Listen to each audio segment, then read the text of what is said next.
Well, let's get more. We can go back live to our senior reporter, Geraint Hughes, who is in Paris for us. And Geraint, we've just been talking about it. More medals for Team GB in the rowing. Helen Glover coming agonisingly close to that third gold medal.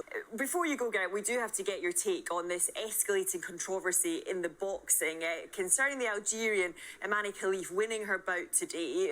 That is not the full story, though, is it?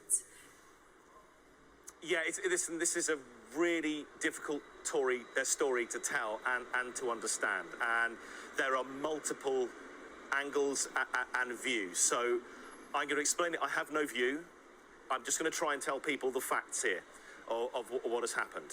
First of all, the women's boxing today in Paris featured a bout between Algeria's Imane Khelif and Italy's Angela Carini. The bout finished after 46 seconds with a punch from Khelif, which Carini, in the nose, bout's over. She subsequently said that's the hardest punch she had ever felt.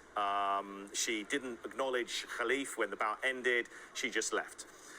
Now, there are serious politics at play on a number of angles. I'm going to go through them bit by bit. First of all, the Olympics here in Paris are under special measures.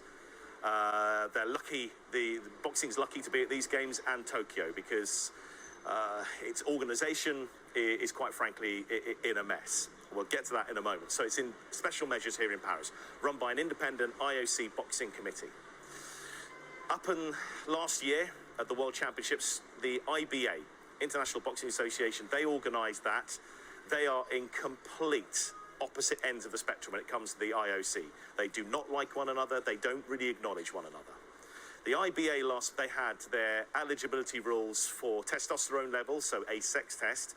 Imane Khelif had raised levels of testosterone. It did not enter within their eligibility criteria, so she was not allowed to compete. They said those elevated levels of testosterone gave her a significant advantage. And IOC, on the other hand, they acknowledge, their spokesperson Mark Adams said the other day, from the IOC's point of view, is that Imane Khelif, she's a woman on her passport, therefore we're not going to stigmatise her, there's going to be no witch hunt. She is free to fight in the women's boxing category here. Testosterone is not a perfect test. Many women can have testosterone which is in what would be called male levels, and still be women and still compete as women. So this panacea, this idea that suddenly you do one test for testosterone and that's also everything else, not the case, I'm afraid. This involves real people, and we're talking about real people's lives here. They have competed and they continue to compete in the women's competition. They have lost and they have won against other women throughout over the years. And by the way, should make this absolutely clear for everyone. This is not a transgender issue. I know you know that, but I think there has been some misreporting on this, and I think it's very, very important to say that this is not a transgender issue. These women have been competing in competitions for many years.